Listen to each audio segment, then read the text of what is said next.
الحمد لله رب العالمين الرحمن الرحيم ملك يوم الدين إياك نعبد وإياك نستعين اهدنا الصراط المستقيم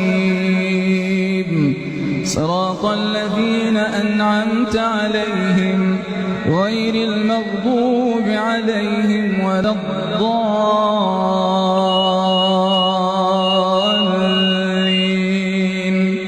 آمين. رب اجعلني مقيم الصلاة ومن ذريتي ربنا وتقبل دعاء ربنا اغفر لي ولوالدي وللمؤمنين يوم يقوم الحساب.